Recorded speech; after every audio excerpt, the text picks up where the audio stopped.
Revelation chapter 12 verse 18, and the dragon stood on the seashore. Revelation chapter 13.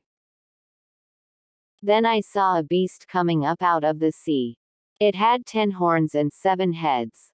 On each of its horns there was a crown, and on each of its heads there was a name that was insulting to God. The beast looked like a leopard, with feet like a bear's feet and a mouth like a lion's mouth. The dragon gave the beast his own power, his throne, and his vast authority. One of the heads of the beast seemed to have been fatally wounded, but the wound had healed. The whole earth was amazed and followed the beast. Everyone worshipped the dragon because he had given his authority to the beast.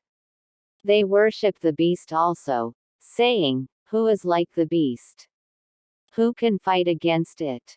The beast was allowed to make proud claims which were insulting to God, and it was permitted to have authority for 42 months.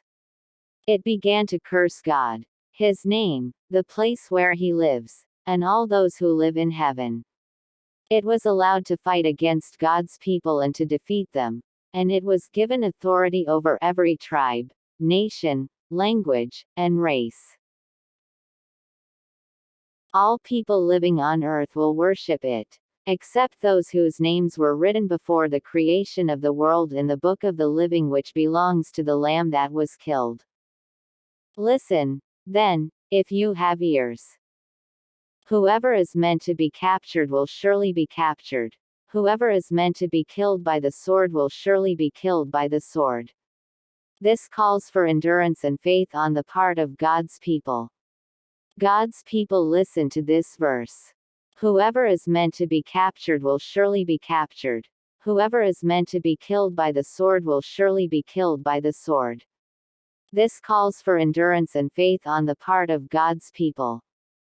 Then I saw another beast, which came up out of the earth. It had 2 horns like a lamb's horns, and it spoke like a dragon. It used the vast authority of the first beast in its presence. It forced the earth and all who live on it to worship the first beast, whose wound had healed. This second beast performed great miracles. It made fire come down out of heaven to earth in the sight of everyone. And it deceived all the people living on earth by means of the miracles which it was allowed to perform in the presence of the first beast. The beast told them to build an image in honor of the beast that had been wounded by the sword and yet lived. The second beast was allowed to breathe life into the image of the first beast, so that the image could talk and put to death all those who would not worship it. The beast forced all the people, small and great, rich and poor, slave and free, to have a mark placed on their right hands or on their foreheads. No one could buy or sell without this mark, that is, the beast's name or the number that stands for the name. This calls for wisdom. Whoever is intelligent can figure out the meaning of the number of the beast, because the number stands for the name of someone. Its number is 666. Nimekuja hapa mbele zako Bwana kukupa sifa. Ninajua kwamba niko mwenye dhambi.